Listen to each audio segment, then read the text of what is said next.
इस लेसन में हम डिस्कस करेंगे किसी ट्राइंगल के राइट बाइसेक्टर्स क्या होते हैं।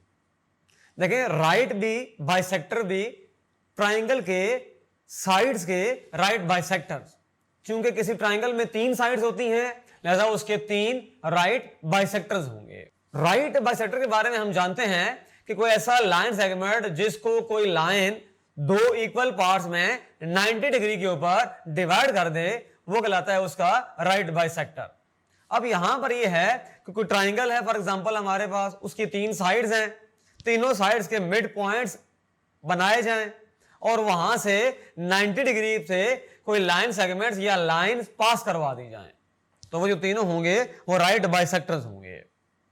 आइए इसको ज्योमेट्रिकली समझते हैं। देखिए, फॉर एग्जांपल हमारे पास ये एक ट्राइंगल है। इस लेसन में हम एक्यूट एंगल ट्राइंगल के राइट बाइसेक्टर्स को सिर्फ डिस्कस करेंगे। हम ऑब्ट्यूज एंगल ट्राइंगल के राइट बाइसेक्टर्स को भी ड्रा कर सकते हैं और राइट एंगल ट्राइंगल के भी राइट बाइसेक्टर्स को ड्रा कर सकते हैं सिमिलर फैशन में। ये देखें, ये हमारे पास एक्यूट एंगल ट्राइंगल है।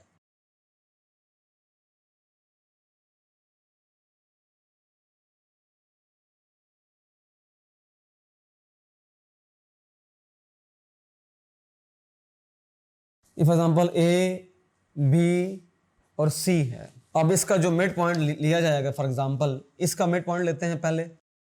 इसका मिड पॉइंट यहां लाई कर रहा है, इसका मिड पॉइंट ये लाई कर रहा है और इसका जो मिड पॉइंट होगा यहां कहीं लाई करता है इसका मिड पॉइंट, और इसका जो मिड पॉइंट है वो भी 7 के आसपास होगा। क्योंकि उसकी लेंथ 14 पॉइंट समथिंग है, तो 7 के आसपास ही होगा। अब अगर हम इसका राइट बाइसेक्टर ड्रा करते हैं तो इसका मतलब ये होगा कि हमें 90 डिग्री का एंगल अप्लाई करना पड़ेगा।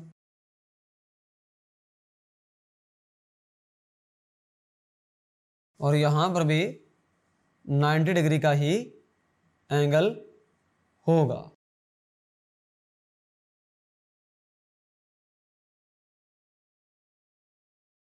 इसका ये राइट बाइसेक्टर हो गया,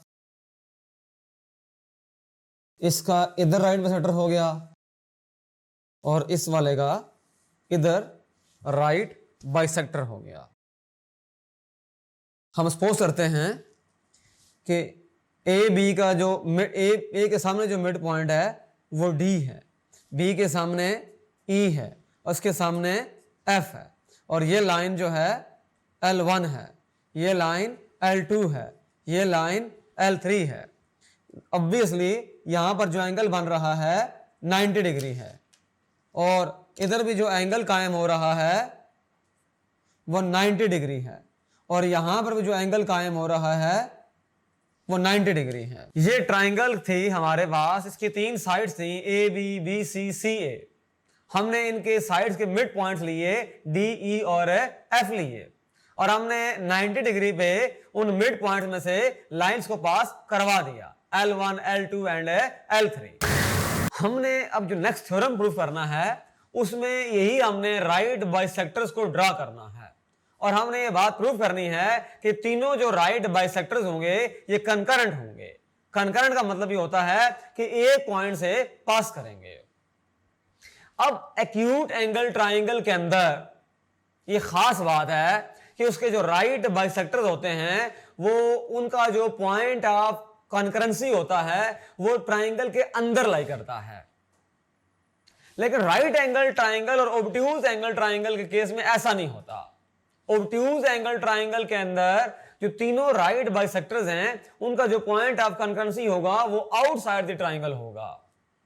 बट राइट एंगल ट्राइंगल के बारे में क्या होता है वो आप लोग ड्रा करके चेक कर सकते हैं।